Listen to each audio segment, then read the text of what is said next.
do a little bit of the weekly parsha. We're in the last parsha of Bereshis, of the first of the 5 books of Moshe, Can I ask you a the question before blueprint we of start? creation in a physical sense. Sure. Yeah. This is the second pasha in 3 pashas where the eldest son doesn't get the blessing. It seems to be a pattern. Well, he brought the mother's bed up. That's one of the things. In what? He put the mother's bed in the Right. where Reuben Ru- lost the first right. yeah, Right. he wasn't very happy Bilhah. about that. Right. And Bill the other he moved the question, bed. Right. We're gonna learn a little bit about that. But you're talking about, Mr. Goldberg, you're talking about Ephraim and Menashe. yes, That even though Menashe was older, Ephraim was exactly. blessed first. We're gonna see that. We're gonna see some stuff. We're gonna see. We'll see the simple explanation. And the other question I have is, you have to understand that yeah. the other question I have is using the name Israel and Jacob interchangeably in the same sentence. I just don't understand when God changed. We're When gonna see God, that. We're gonna.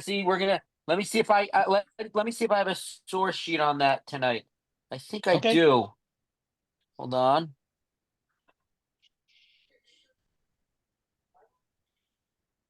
No, I didn't. I did not. I'll add it. I'll add it now. Since you're asking the question, I'll add it now. Hold on. We'll get to it. Let me add it now. So funny. I saw there were some things on it, and I figured for some reason I skipped it because I said we spoke about it once already.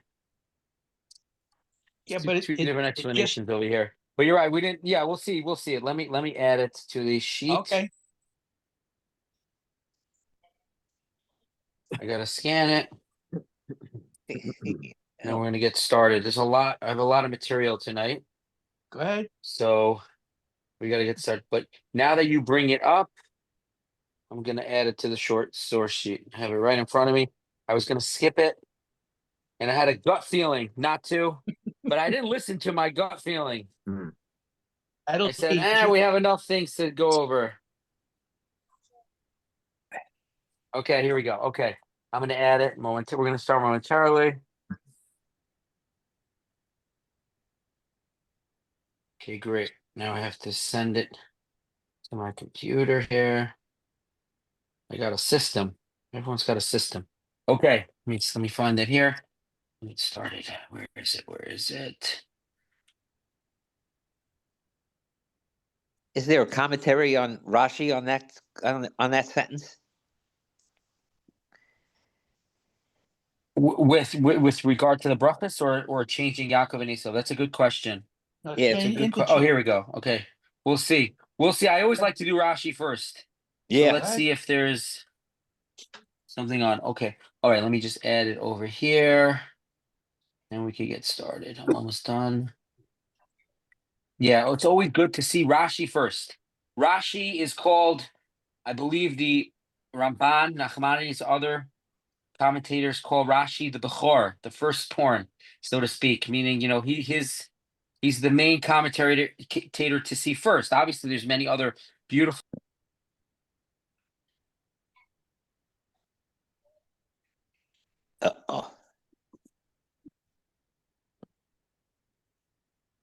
We lost the rabbi. We lost the rabbi. I thought somebody got lost.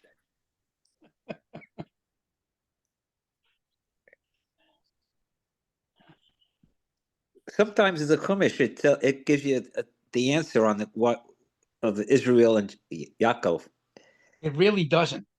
It doesn't. It's used interchangeably. If Avram's name was changed to Abraham, he never used the name Avram again. Right. Yeah, but Jacob's name was changed to Israel, and we never use Israel. We always say Jacob, Abraham, Isaac, and Jacob. Why not Abraham, Isaac, and Israel? I had asked the rabbi that before. I never got a good answer. But that's okay. Yeah, but I think Israel is referring to when he's talking to women. and Jacob is when he's The took. women. Yes, No, he the was talking house. to his son. He wasn't talking to women. Yeah, well, that's what I mean. That's why I'm saying we got to find out what the situation was at that time, because we're reading English, but in Hebrew and that is different, and what the Talmud might say and what Rashi might say about it. They could say whatever they The want. English, Still has to have an answer. we're trying to interpret. Okay, let's see. All right, I'm going to do a screen share. Okay, let's talk a little bit. Yeah, we're going to get to it. Okay, hold on. Oh, they updated. What did they do? They updated the screen. Oh, wow. The whole list of things I could share. Okay, here we go. Okay. You can see my screen, correct? Yes. Oh. No, yeah. Okay. Now we can. Now we can. Okay. So tonight is the 10th of Tevis. So let's talk a little bit about it. It's a fast day. It's a minor fast day. Right. So we have we have Yom Kippur, which is from the Torah, which is the 10th of Tishrei. That's the most serious fast day. And then we have the 9th of, after that, we have the 9th of Tisha B'Av, which mourns the destruction of both temples. And we have Shibros Tammuz, the 17th of Tammuz, which begins the 3 weeks up till it culminates with the mourning of both temples' destruction on the 9th of Av. Then we have the 10th of Teves, which is tonight and tomorrow. I believe it's one of the only fast days that could fall out on a Friday, if I'm not mistaken. And then there is the Tzom Gedalia ben Achikam, which represented, he was the governor of the Jewish people after the destruction of the first temple, and he was murdered. He was they told him he has to watch his back. They're out to get him, and he did not accept the report because of Lashon Hara, and it was a mistake, because Lashon Hara, even though you're not allowed to speak negatively about your fellow, but if it's concerning, you have to protect yourself. And obviously, if it's a report, then that's a different story. If there's no malice intent, you just want to protect another person from the bad going to someone who has his crooked business dealings, or someone who has other issues. So then, of course, a person is obligated to tell the person you can't have any negative intent. So Gedalia ben Achikam did not accept it, and he was murdered. And he was the Maimonides says he was the last embers of a fire going out. He was the last one from the generation of the first temple. So let's talk a little bit about the month of we're the 10th of Tevis. Okay, the Tevis is the 10th month of the year. This is the book of our heritage. They have it originally was published in Hebrew by Rabbi Eliyahu Kitov, and then years later they published it in English. This is the updated English version, I believe, or maybe there's a newer one, but this is one of the updated ones.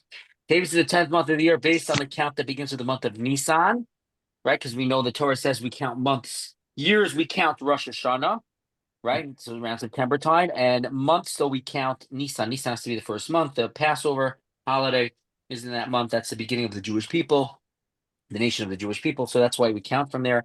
So we're 2 months away from Nisan, which is the beginning counting. And so we're in the 10th month.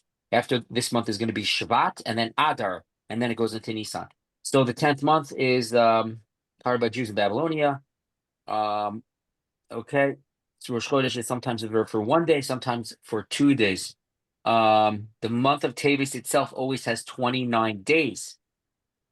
Thus, the month of Shvat, which follows, always has 1 day of Rosh Chodesh. So the next Rosh Chodesh coming up for Shvat is going to only be 1 day Rosh Chodesh. Good to know, good to remember that Shvat always has 1 day. Okay, there are 3 fast days that are observed during the month of Tevis. Now, he's going to say the 3 fast days. He's going to go through them. The main fast day, most people really don't fast. He's going to say the 8th, the 9th, and the 10th. Tonight is the 10th of Teves. So the main one is going to be the 10th one, but there are other calamities that befell the 8th, 9th, and the 10th. We just don't fast that many days, but he's going to talk about them. 3 fast days are observed during the month of Teves, commemorating 3 calamities which befell Israel on the 8th, 9th, and 10th of the month. And mystically, Kabbalistically, this month is shared between Esau and Jacob. The months of the year were split up between Jacob and Esau. Esau took Tammuz and Av, where the temple is destroyed, and Teves is really, it's a dark time. It's the 10th of Teves. we're going to see is the siege of Jerusalem, which ultimately led to the destruction of the first temple by Nebuchadnezzar. But Teves also has in it Hanukkah. So the beginning of Teves was the last days of the 6th, 7th, and 8th day of Hanukkah is in the month of Teves as well. So it's like sort of shared kabbalistically between Yaakov and Jacob and Esau. But either way, let's continue with this. The fast days of the 8th and 9th are referred to as fast days for the righteous. These days, only individuals fast, whereas the fast of the 10th of Teves is a public fast of the entire community. The fast of the 8th of Teves commemorates the day when the Torah was translated into Greek at the order of King Ptolemy, and it has the his English what is referred to by English Ptolemy Philadelphus. His name sounds a little bit like Philadelphia. I wonder if there's a correlation. Probably, right? The sages note that the day on which the Torah was translated into Greek was a calamitous day, as the day in which they made the golden calf. Can you imagine? Our sages tell us that it's as if it says the same gravity, the same tragedy as when the Jewish people made the golden calf. For it is impossible to translate the Torah adequately. So this King Ptolemy, the Greek king, he coerced by life and death we can see a number of sages he forced them to translate the Torah, and that's a tremendous calamity. You can't really translate the Torah. We have trouble translating the Torah because it just doesn't translate, doesn't get the original properly. And in other languages as well, when things get lost, as they say, things get lost in translation, right? The fast of the 9th of Teves, so that's the 8th. The fast of the 9th of Teves commemorates the death of, not many people know this, by the way, Ezra the scribe, Ezra HaSofer, and Nehemiah the knight, who faithfully led Israel during the return from Babylonian captivity. When they died, the people of Israel were devastated, for their loss was irreplaceable. The fast of the 10th of Teves is a communal fast, for on that day, Nebuchadnezzar, king of Babylonia, began the siege of Jerusalem during the time of the first Beis Hamikdash. The siege continued for 3 years until the walls were finally breached on the 9th of Tammuz. There was another calamitous event that occurred during the month of Teves, although no fast was declared in its commemoration on the first day of Teves. And you know why? Because the first day of Teves is really Hanukkah, and we don't fast on Hanukkah. It's a happy day. But there is a sad day as well, because the king Yechunya of Yehuda was exiled.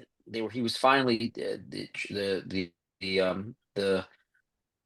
Jewish people. The kingdom was broken up into two kingdoms: the kingdom of Judah and the kingdom of the other 10 tribes. And the lost tribe Sancherib split them up, and then eventually Judah was led into captivity. So that happened on the first day of Teves, together with sages and the nobles of Jerusalem. With the exception of the clothing of the Hanukkah, the month of Teves contains no festivals. Okay. So we read a little more, or should we go to the Torah portion? Does anyone want to hear a little bit more on this? Let's see here. Okay, maybe we'll skip around. Okay. The first years of the period of the second Beis Hamikdash. So this is the translation of the Talmud forcing the sages to translate the Torah.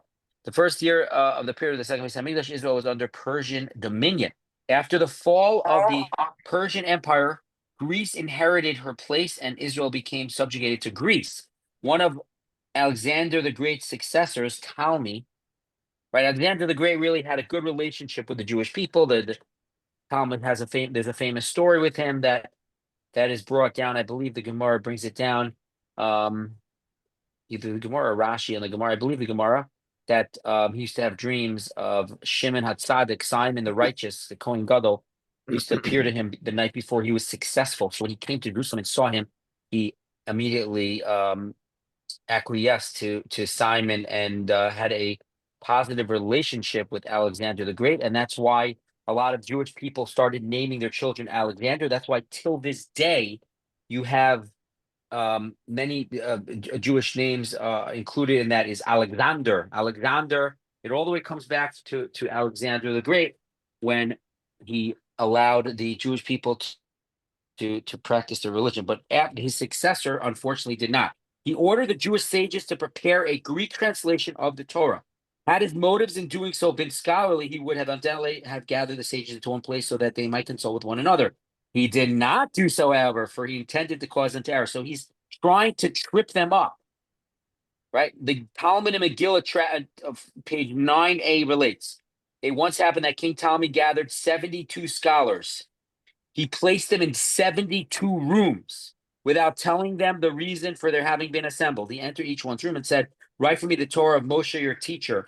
God provided each one of them with the same insights. They produce identical versions. Meaning, if you're not careful with translating the Torah, you could come to, there could be misinterpretations very easily, idolatry even, right? Nasa them, let us make man, right? Rashi says that God is showing that we have to be humble. He consulted with the high court, the court in heaven, when making first man, Adam Arishon, right?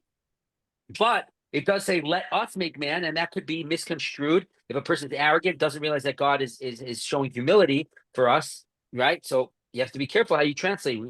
Talmud found no discrepancy, so it's really a miraculous event that occurred.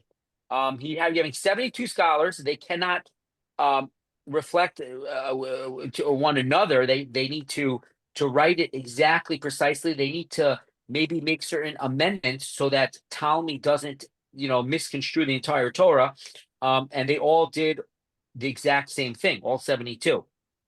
Even in those instances where the sages saw fit to vary the literal translation, they produced identical changes. So this is miraculous. This in itself was a public Kiddush Hashem, sanctification of God's name, as well as the name of Israel and her sages.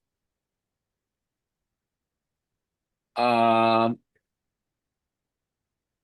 task which Ptolemy imposed on the 72 sages was almost beyond human ability. The Torah is written in such a way that its content might be open to a great variety of interpretations, like a hammer shattering a rock. It's a verse in Jeremiah 23:29. The words of the Torah are like different pieces of a rock being shattered. It's multifaceted. It's the blueprint of creation. It is the God's the spiritual existence of Hashem and God, right? As a vehicle is through the Torah. It was presented to Israel, and they were given the means to interpret its words, sentences, and letters, and thereby elicit the wide range of meanings which it contains. In contrast, one who translates the Torah into a foreign language will find that there is no tongue which has means of expression as rich in multiple connotations as Lashon HaKodesh. What does a translator do? He must abandon all attempts to convey the homiletical, allegorical, and mystical levels which are inherent in each and every word, and render only a little version of the text. One who translates the Torah into a foreign language transformed it into an empty vessel devoid of its exegesis and its multiple levels of meaning. Imagine how difficult it is for one who loves the Torah to recognize its greatness to be left with no more than a little translation. So this is, we look at the translation of the Torah nowadays as a positive, and at this point it is, especially when you have a Chumash, which have different explanations and they bring different things down. But the original time it was done, it was not a positive thing. Okay, let's skip a little bit.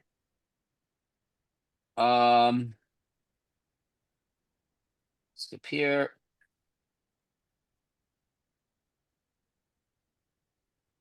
Let's see in the middle page. It was in the 9th year of his reign, the 9th year of the reign of Nebuchadnezzar, on the 10th month, on the 10th day.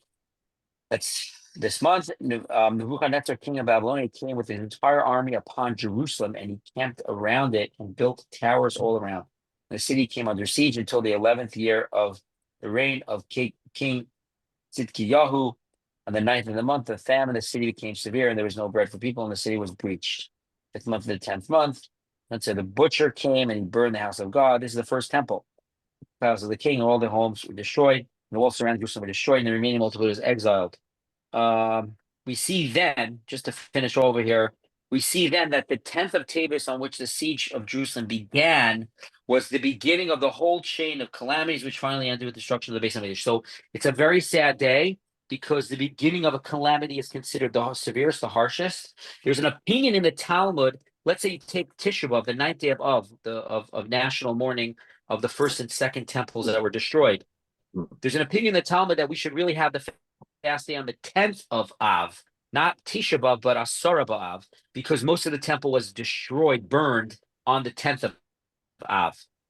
However, the sages disagreed with the opinion in I believe it's in Tractate Tinus, that, and they said, even though you're right, and that's actually why we wait till midday to do laundry or listen to music when Tisha B'Av is over. Even though the fast day is over at nightfall, we still wait till midday the next day to launder, to eat meat. And according to the Ashkenazi custom, obviously the Sephardic custom differs, but the Ashkenazi custom of not eating meat at all during the 9 days and not washing clothing and listening to music. So that and haircuts, that is we wait till midday the next day because of that opinion that most of it burned on the 10th. However, we go with the 9th of the it's a fast day, and it's similarly, that's also why the 10th of Teves, tonight and tomorrow, is a fast day as well, because the beginning of a calamity is considered the harshest, the most difficult of times. So that's the idea.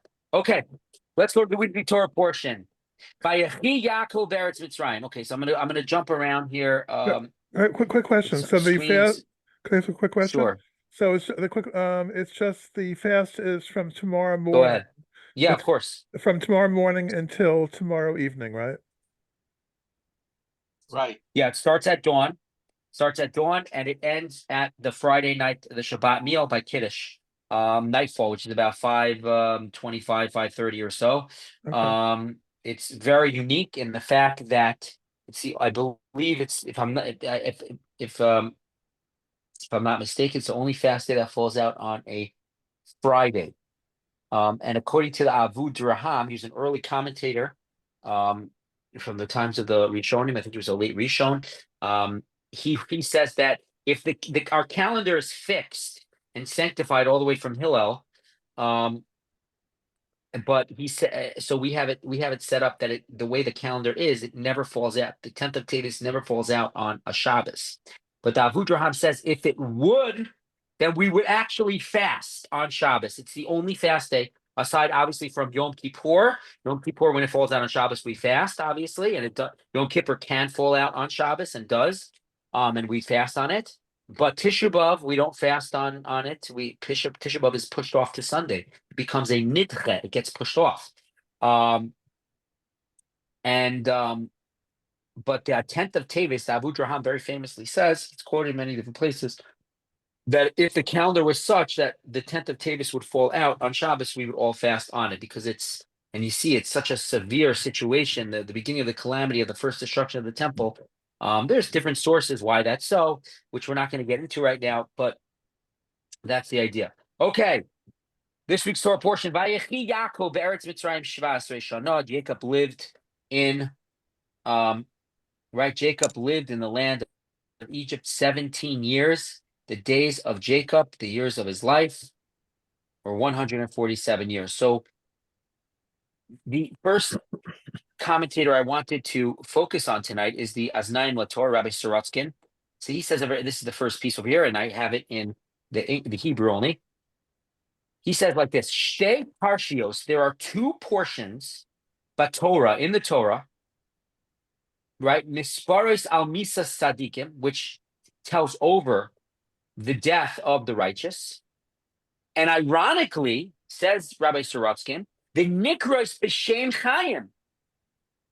It's called the life. This week's Torah portion, the life of Jacob, was 147 years, and then he got ill. It was days leading up to his death.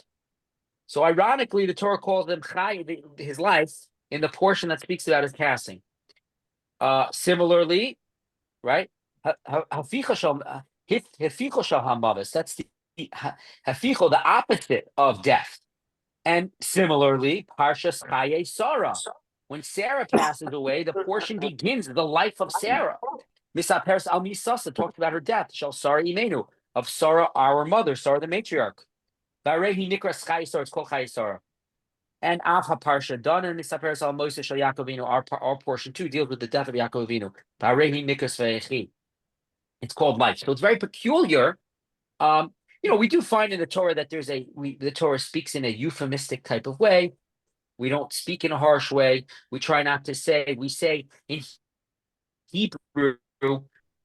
We usually say we don't say the person died. Torah does sometimes say Vayama said he passed away or he died, but in the Talmud and even in today when we talk, we say the person was nifter. Nifter means to be poter. He passed. He went out. He went out somewhere. He left the world. So language of leaving the world, of going out. So even that we are sensitive towards. But nevertheless, says as nine Latorah, he finishes the first piece. Lalamedcha, to teach you. Life that's eternal, which is life after death. That is true life. Meaning, and it's very abridged over here, but the idea though is that the righteous, even though they pass away, they are not, they don't pass, they continue forever. They continue on, and that's really, they are really alive. Whereas a person that just lives a material life, that comes to an end, and then that is death. So, but the righteous, and we see examples like Sarah and Jacob and Yaakov, they are eternal because they're righteous. It's a similar idea, and this is a fascinating idea. Has anyone ever wondered? There is a custom when one goes to a gravesite of a relative, of a loved one, or perhaps anyone for that matter, you take a rock and you put it on the tzion, on the stone, on the tombstone. Right? We're familiar with that custom. Yes. That is a custom that is done. Now, why is that done? Why do we do that? What's the explanation behind it? So a mystical rabbi in his commentary, Maver Yabok, he was an Italian mystic. I forgot his name, an Italian Kabbalist. I think he lived in the 1500s, if I'm not mistaken, or around that time. He explains very fascinating. He says that this ancient concept of the Jewish tradition of taking a rock by a tombstone and putting it on it, he says represents the idea of the neshama, the soul. When we go visit a person that passes away, so the body goes in the ground and disintegrates for the most part, right? The rock, though, it signifies eternity. A rock is forever. A rock doesn't mold. It doesn't have an expiration date. It doesn't die. It's not like a plant life or an animal. A rock is there forever. So it is an analogy to the soul of the person. So by us placing the rock on the tzion, by the tombstone, we're showing that this person is living forever, just like this stone isn't going anywhere. The stone does not have an expiration date. So the neshama, the soul also, even though the body gets buried, but the soul is eternal and forever, just like the rock. In contrast, right, the nations of the world, many, I don't know all of them, but many of them, they have this idea of putting out beautiful flowers by the gravesite. Beautiful flowers represent, there's a beauty to them, no question about it. They look beautiful, but what happens? After a couple of weeks or less, they start to die. They wither and die. So that represents a transitory life, a life not built on the spiritual, not built. It's a materialism. It represents a life that's material, whereas there's the glamour and the person's alive, the zest of life. But if one does not engross in act of kindness and in mitzvos, in good deeds, so then that eventually ends, just like a flower. So in Jewish tradition, we do not put flowers by the gravesite because flowers represent a transitory existence, a life that may look beautiful, but does not last. Whereas a stone, a rock, represents the soul, the neshama, and it is there forever. Very fascinating idea that the Maver Yabok says, this Kabbalist writes, and a similar idea that the Aznayin LaTorah, Rabbi Sorotskin says here as well, that the righteous, ironically, when the Torah gives a narrative of their passing, it uses the Torah portion of the life of. Okay, I want to turn to a fascinating Nachmanides, Ramban. This is the first one in the Torah portion. This offering tonight I do have in Hebrew and English. And he says a very inspirational piece over here, which is really inspiring for us, for our generation. Vayechi Yaakov be'eretz Mitzrayim 17 shana. Jacob lived in the land of Egypt 17 years. Okay, let's get right into it. Parti ki redis Yaakov Mitzrayim hu galusenu hayom biyad hachaya revius romi harasha. I've already explained, says Nachmanides. I've already mentioned that Jacob's descent to Egypt is a precursor to our exile today at the hands of the fourth beast. And it's beast because in Daniel chapter 7, Daniel has a vision of four beasts, which represented the four kingdoms that would subjugate Israel throughout history until the last beast is subdued by the king Messiah. The identity of the fourth beast is not revealed explicitly by Daniel, but tradition identifies it with Edom, the Roman Empire and its ideological descendants, which still exercise political and cultural hegemony over the Jewish people. And that's the exile we're actually still in. Edom, Europe is the Europeans, and the world powers today mainly come from there in the United States. Other countries, obviously, the United States is a country of kindness, of tremendous kindness, and the Jewish people, we are extremely grateful for the United States, the most benevolent country. At the end of the day, though, we are in exile. We are living in tough times. There's tremendous anti-Semitism, so we do have to address that idea that we are in exile and the Roman Empire. Okay, so let's continue. Now he connects the Edom, the fourth exile, the exile we're in, and the Ramban was in. The Ramban lived in the 1400s or so, 13th, I believe, to 14 I believe it was the 1300s actually. So he discusses how it relates to Jacob in our parsha. Jacob's sons themselves indirectly caused their descendant there to Egypt through the sale of the birthright of Joseph, who eventually rose to power and brought them all to live in Egypt. And Jacob descended there because of the famine in the land of Canaan. And he thought only to be saved from starvation with his son Joseph in the house of the one who loved the son, in the house of Pharaoh who loved Joseph. So Jacob thought he's going to go down. There's a famine. There's 5 more years of the famine. Right when Jacob went down, there was still 5 more years of this harsh famine. So he says, let's go down to Egypt. Pharaoh loved Joseph, and he was like a son to Pharaoh. Jacob's children and Jacob himself intended to go back up from there to their homeland, to Canaan, to Israel, as soon as the famine concluded in the land of Canaan. Right? Kimosha Amrez, they said in last week's Torah portion, Lagor Ba'aretz Banu, we have come to sojourn in the land, meaning it's temporary. But there is no grazing for your servants' flocks in the famines that are in the land of Canaan. Right? So that was the original intention. But they did not go back to Eretz Yisrael after the famine ended. God had other plans for them. And we know it began the exile of Egypt till till eventually Passover. Rather, the exile in Egypt became protracted for them. Right? Umesham, Mosav, and Jacob, not only did he not get a chance, just temporarily, Jacob's going to be in Egypt for 5 more years, then they're going to go back to Canaan. No. You're not leaving, Jacob, and you're actually going to pass away there. And his remains only are going to go to the land of Israel. And the elders of Pharaoh's court and his ministers themselves brought Jacob to Eretz Yisrael. They deserved a grievous mourning for him. Okay, so that's what happened to Jacob. God said, you're not going to go back. You're going to be here.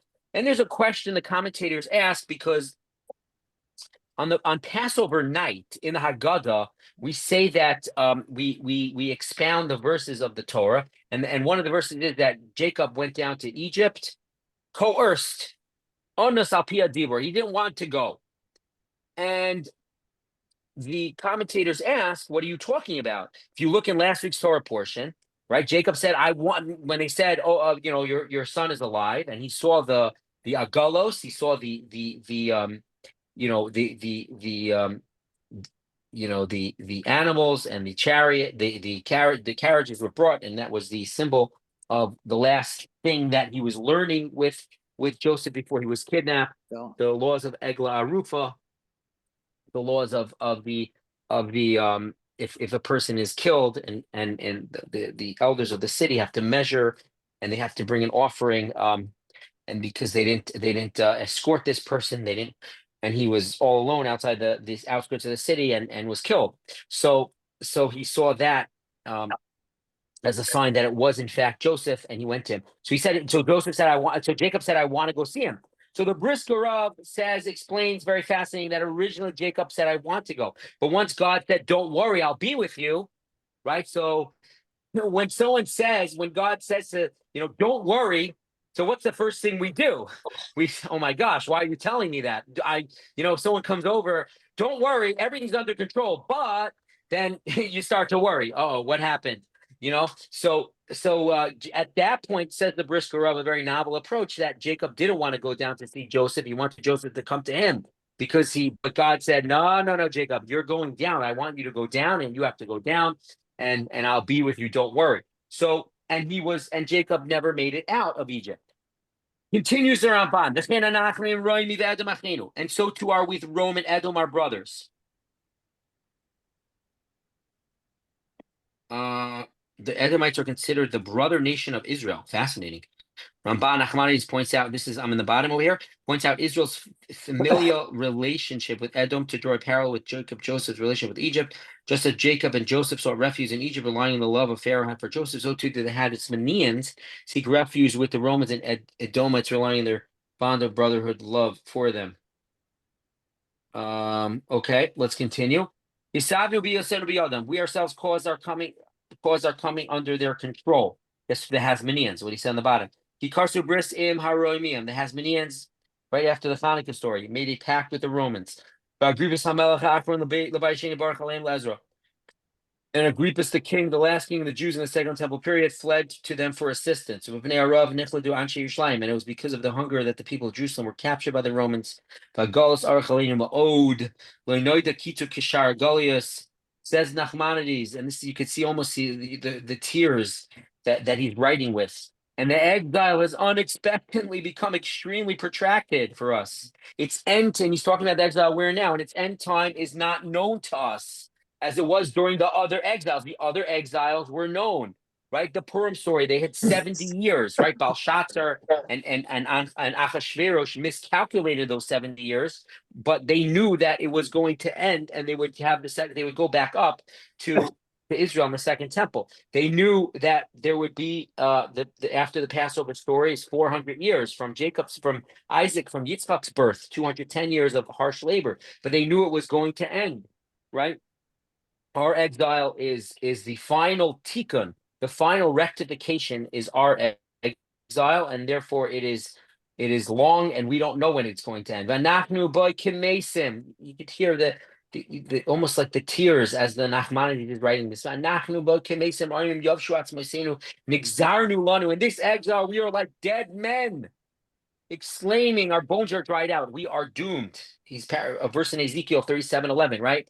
And all the hardships that are going through the Jewish nation to this day, all the hardships where the only nation that can have a country, our ancient ancestral homeland of Israel, we're not allowed to defend ourselves. We're not allowed to have a country. We're not allowed to our citizens are kidnapped and murdered, and we're not allowed to protect ourselves, right? That any little thing that Israel does, we're criticized over, right? So, the nations of the world look at us like we're dried out, we're doomed. However, in the end, they will bring us up from among the nations, a tribute to Hashem. That's what happened in the times of Messianic. And they will have a grievous mourning upon their seeing our glory at that time. And we will see God's vengeance, maybe. He preserved us, and we will live before him to see all of this. Meaning, when the Messianic era comes, it's going to be flipped upside down. And the Hamas, the wicked terrorists, it's going to come to an end. It's going to come to an end. And the wicked, the nations in that go against the Jewish people. It's gonna be flipped. It's gonna be flipped. Says Nachmanides. It's similar to the exile of Jacob. Jacob went there and he thought he would leave, and God said not so fast, and only his bones came out. But eventually, in the Passover story, so to us, we're like the bones. We're akin to like the bones of Jacob, but Jacob left, eventually went up, and so too we will too, God willing. So that's a fascinating idea of Nachmanides. Okay. See this quickly. V'shtapni Yisrael Rosh Hamita. So the Torah says here, let's go, let's see this. It came past after these things that someone told Yosef, behold, your father is ill. He took his two sons, Menashe and Ephraim, with him. Right? Verse Pasuk Beis, verse number 2. Jacob was told, behold, your son Yosef has come to you. So Israel exerted himself, and he Vayashav al Amita, and he sat up on the bed. I don't have the Rashi this week over here, but let's see. Let's see here. Okay, let me go back to the over here. Rashi, he quotes Rashi in the bold over here. Jacob exerted himself to the side where the presence of God was. We can't from here. They've said the oral Torah tells us that the Torah, our sages tell us that a sick person, the presence of God is above his head. When you go visit someone in the hospital, a sick person, and he believes in God, and he tries to have a connection with God, we should know that the presence, there's a shechina, there's a connection, a spiritual with him more than others. A sick person has a special connection to God when he is downtrodden, when he is sick. And we learn that from Jacob. Jacob had the Shekhinah above him. And it's not just Jacob, even though Jacob was the one of the forefathers, but it's any sick person. So Reb Yonasan Eibeshitz in Tiferes Yonasan says a very fascinating idea. He says like this, we'll say this quickly. Adam asher chatal Hashem, a person who sins, he does sin to God. Hare kol zman she'odenu bari. All the while that you're alive, that you're healthy, a person is able to return and do tshuva. He's able to do good deeds. He's able to rectify his sin. Rabbi Yonasan Eibeshitz is telling us, when we're healthy, get to it. Mend your spiritual relationship. Don't wait. Don't wait till you're older. Don't wait till, God forbid, nothing bad should happen to any of us, God forbid. But you see how things work in life. Sometimes a person doesn't get the wake-up call until he gets news that is startling, the news that he doesn't want to hear maybe. So Rabbi Yonasan Eibeshitz says, when you're healthy, do teshuvah, do good deeds. Figure it out spiritually as much as you can while you're healthy. But if you did an act that was blemished, then ubemaisa, you could do it. And when you're healthy, you can do an act of yachol lashav. You can return to God. However, it's not so when a person's sick. Asher ein biyadei lashav al yidei maisim. When a person's sick, it's very difficult for him to do good deeds. Person, God forbid, is in a hospital bed. He could pray. He could get, his friends can help him, put the tefillin on or other things, right? But it's much harder. Sometimes he's very weak. He's not able to do that, right? So then what happens? He's stuck in the bed of a sick person. What's a person's repentance then when he's sick in bed? It's his thoughts. He can't do actions. He's too weak. He's in a bed. He's unable to. Therefore, says Rabbi Yonasan Eibeshitz, it's a very deep idea over here. The presence of God is found above the head of a sick person. This means to say,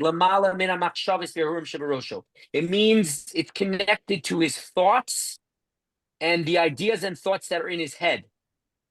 Because that is a kindness of God. This is Asher Asim Bruria that Hashem has done with his creations. The Kabbalist Shishuvasam, in order to accept our repentance. Shalashavim Shavtam, for those that return to God with their thoughts. Again, he's sick. He cannot do actions that are showing that he is returning to God. All he has is thought. He says over here, he says that to the angels and the seraphim, angels and seraphim that could be a positive force in heaven, in the heavenly tribunal for him. The angels do not see our thoughts. The malachim do not know the thoughts of a person. They see our actions, right? But they don't know what's going on in our thoughts. Asher einam makir machshavas adam. Angels, spiritual forces, do not know what is going on in our thoughts. So then the malachim, let's say the angels that are good, right? That we do a mitzvah or whatever, they bat for us, or mazel, right? So they don't know the thoughts going on in our head. So the whole tshuva from a sick person can't really, it only helps for God. The whole tshuva only God who knows our thoughts, one of the 13 principles of Maimonides. God created us and he formed our thoughts. He knows our actions and all of our thoughts. Says that a sick person has this special way out because his thoughts are important to save him, or for him to do teshuvah properly before a person leaves the world, God willing, after a long life, right? So that he needs the Shekhinah, he needs the presence of God over there, because the thoughts are not going to for the system that God created of malachim, of angels. My Maimonides talked about why God has such a system, but there is such a system.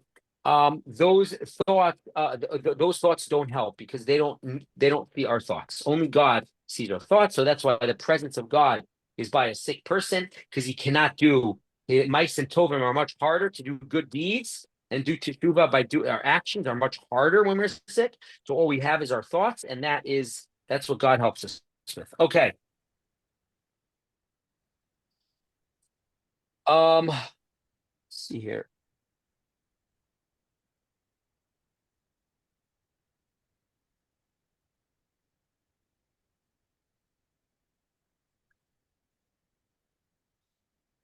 This is a very fascinating.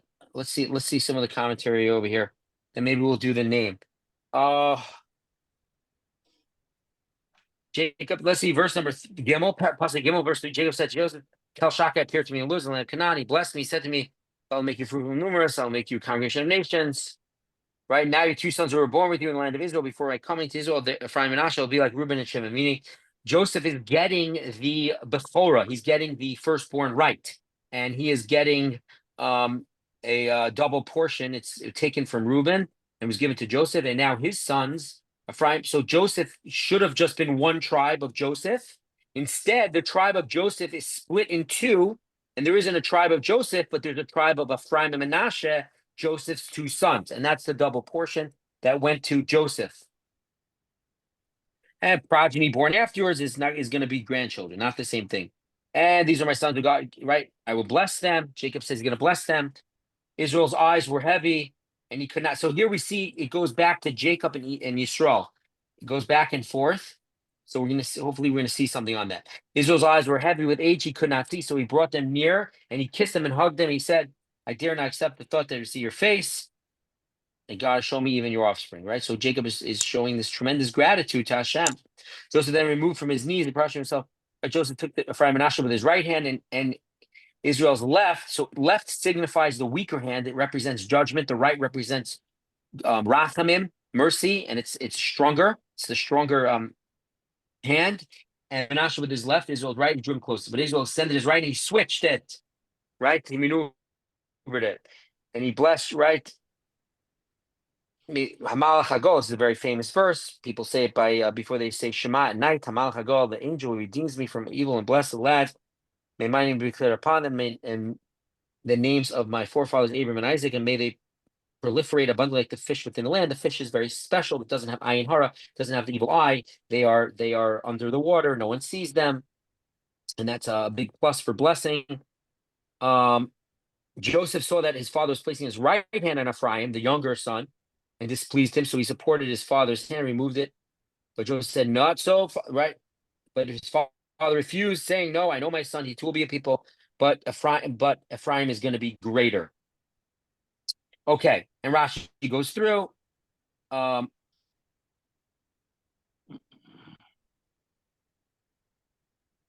Let's see over here.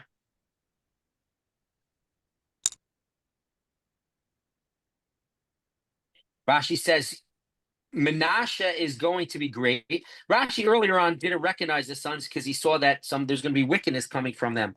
There's going to be a king Menashe later on. So he suspected that are they kosher children here? And Joseph reassured him that they were. But so over here, Rashi says that they're going to you're right. Menashe is going to be great because Gidon, right in the times of the judges, Gidon is going to come from him. He's going to lead the Jewish people. God is going to do a miracle for him to save the Jewish people through Gidon. And then he comes from Menashe. But Ephraim, Ulam Katan Yigdam will be bigger than him, says Rashi. Joshua is going to come out from Ephraim. That he will inherit the land and teach the Jewish people Torah. So Joshua is greater, and so that's why he switched his hand.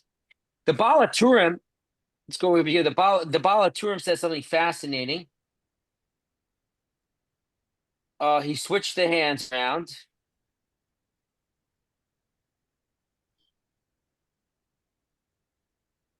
And Joseph tried to switch it. So Rabbi Yaakov Baal HaTurim, Kasser Rakim Baal HaTurim, Kishay, we see there's a measure for measure in all of life. Kishay Sharime Yaakov Birchas Kishay. What did Yaakov do when he was young? Okay, his mother told him to do it, to go and take the blessings from Esav. But at the end of the day, he took the blessings and he tricked, so to speak, his father Isaac, right? So we see that there is a level here that Joseph switches the hands for Jacob. So too did Jacob's son do to him. He switched them. So we see there's a measure for measure over here. It's a fascinating Baal HaTurim.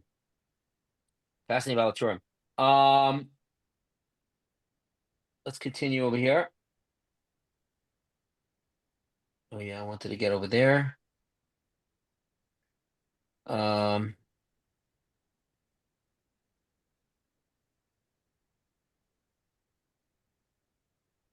am I?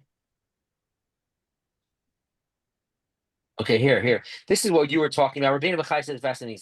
The life of Jacob, then it says it drew close to years of Yisrael that he was going to pass away.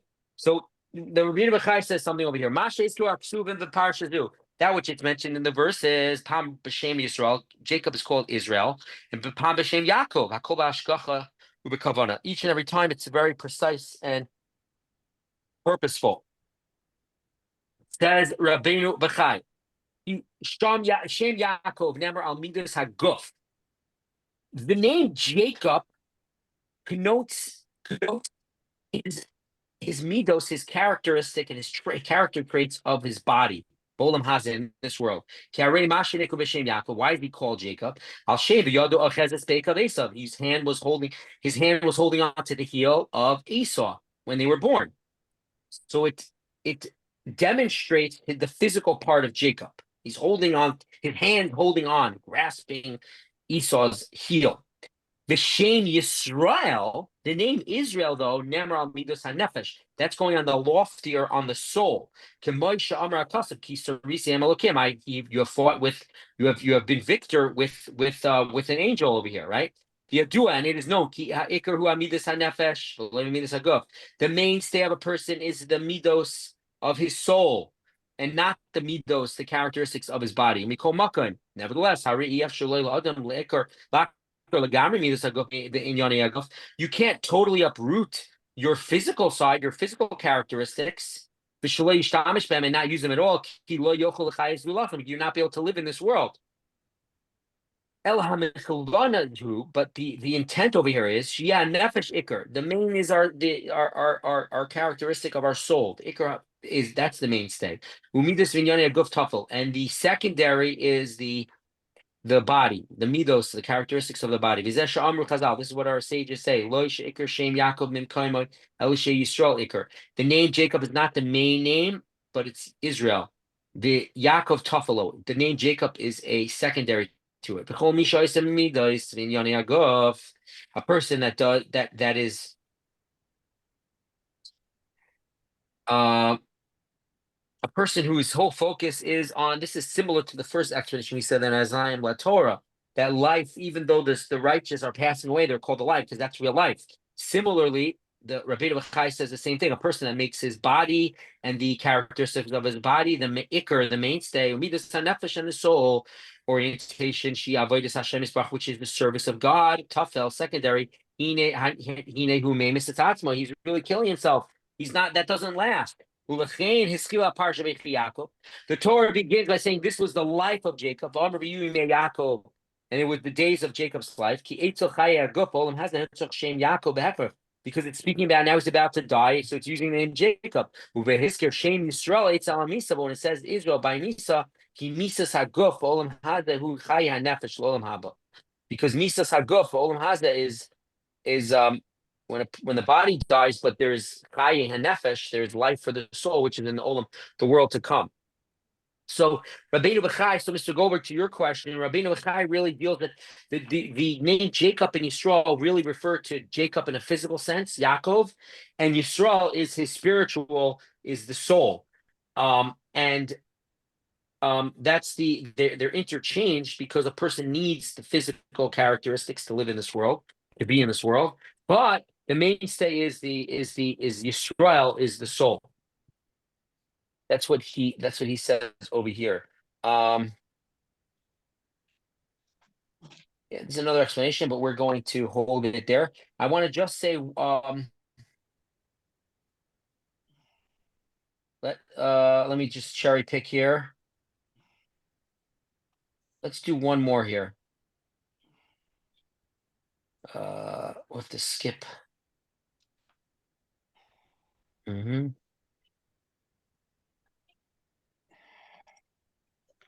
Right here. Okay. The Mikdash Mordechai. Right. And the end of the portion is Jacob chastising in a veiled way and blessing his children, and then he passes away. We're not really able to get involved in that right now. We don't have time. But we'll end off with this, that the blessing that we bless the Jewish people bless our children, especially the boys. We say Kibecha Yisrael Lemor. B'Kol Yivarech Yisrael. This is how Israel is going to say. Says Jacob Lemor Simcha Elokim K'Ephraim Menashe. May God make you like Ephraim and Menashe. So out of all the people in the entire Torah, why do we take Ephraim and Menashe till this very day? Right, that's the blessing. For girls, we say, may God make you like Sarah, Rivka, Rachel, Leah. Okay, that makes sense. The matriarchs. Ephraim and Menashe, though, I mean, okay, yeah, definitely. But is that, is there something more behind it? So the Mikdash Mordechai says something very fascinating. He says like this. Ephraim and Menashe, we find a specific, a positive idea that we only find by them. Ephraim and Menashe. What is it? From the beginning of creation. There was always machlokes, there was always arguments, fights, some of them deadly, between brothers. They had a jealousy, the sahuras, and there was a competition between one another. And that's not a positive thing. Cain and Abel, right? We know what happened there, right? Cain thought to bring an offering. He was the first one. Hevel copied him. Hevel brought his best. Cain was jealous and he killed Hevel. Yitzchak v'Yishmael, Isaac and Yishmael did not go well. Yaakov and Esav did not go well. Tav Yosef and Echav, and even though they were righteous, Joseph and his brothers, they were righteous, still, we at best will say misunderstood, right? They were misunderstood. They misunderstood each other, right? But it was a very bumpy, rocky relationship. Menashe and Ephraim, two brothers, we don't find it. What happened? Jacob now is blessing Ephraim and Menashe. And Menashe is older, so he has first rights, the firstborn rights. But Jacob overlooks that and blesses and puts his right hand, which represents the Rachamim. The right hand side represents the a higher level, and he put that on the younger one. So you would think Menashe is going to say to himself, "What is going on over here? I'm losing out. This is terrible." Menashe does not do that. Menashe accepts it, no problem. My grandfather Yaakov, my Zaidi Yaakov, Yaakov, our father, he's blessing Ephraim before me, no problem. But your Malka they see Menashe. It would have been a place for Menashe to hate Ephraim. It did not bring, he did not have any, did not stir in him any jealousy. And the two brothers lived with a brotherly love, a brotherliness. So klape midazu, it's with this great. Asher is Galsa Ephraim and Menashe, which was revealed by Ephraim and Menashe, was shown by Ephraim and Menashe, Birach Yaakov, that Jacob blessed. Ki behem yivachu. Everyone should be like them. They should be like people that aren't jealous of each other, aren't competing with each other, aren't trying to knock down each other. They're living in harmony. They're able to be happy for the other. They're able to live with the other. Right? So those traits that Jacob said, the Jewish people should be like them. God make the Jewish people like Ephraim and Menashe. They have this brotherly love. Right? We want to bless our children with a love and with an endearment. We think about the Ephraim and Menashe. We think about the Ephraim and Menashe, that they had love for each other. They had the Avas Yisrael, the love for each other. They're able to not have jealousy towards one another. And the people like that, that's a true blessing. A true blessing isn't just greatness. It's a greatness that a person is able to know their place, to understand what God wants from them, to realize, okay, this is what this person does in life, this is what I do in life, and I'm okay with that. I understand that. It's okay. I'm all fine with it. I'm looking for I'm looking to bring out what God wants me to bring out, not act like another person. That's the idea. Okay. We're gonna hold it over here. I wanted there was a Baal Shem Tov, there's a little tiny Baal Shem. Jacob wanted to write on the top over here. Jacob wanted to reveal the end of days. So the Baal Shem Tov over here it focuses on the Yikra, and he says Derech Mikra. He says the whole Mashiach. I'll just say it's very tiny. Let's just read this one. End with this one. I'm sorry, I said the other one, but I want to. Asher Yikra Eschem. Jacob, God did not allow the divine spirit, right? The Ruach HaKodesh was removed from Jacob. God did not want it to say what would be at the end of days, but it was going to tell them. He gathered the tribes, the sons, to tell them the end of days. Asher Yikra, what would happen? Says the Baal Shem Tov, Derech Mikra means happenstance, so to speak. There's no such thing as happenstance, it's all God, but happenstance means it's going to be a sudden thing. It's not going to be like you're prepared. This is what our sages tell us in Tractate Sanhedrin. The Daf Yomi is doing this now. On folio 97a. The Messiah is going to come all of a sudden. It's going to come like just suddenly. As Malachi the Navi says, Upisam, suddenly, Yavo El Heichalo, you're going to come to the place, the place of Adon, Asher Esam Evakshim Al Chabris, Asher Atem Chafetzam, right? That's Chafetzim, I think it is, right? That the right God's going to bring us to the temple, right? The Malach, right? So the Mashiach is the Hesed Hadas, and it's a chizik. It should inspire us that everything we see going on, we live in extraordinary times. We really do. Hashem is, since COVID, everything going on with COVID, Hashem is showing that we're not in charge. You think you're in charge. You're not in charge. No one's in charge. Hashem is in charge. You can have the greatest technology and everything, and you're not in charge. God is in charge. And that's the idea. And that's what's happening from October 7th. It was a terrible tragedy. It brought so many Jews closer to Hashem, closer to God, and our higher calling. And that's what the Baal Shem is saying, that Mashiach is going to come just all of a sudden, suddenly. So we have to prepare. Okay.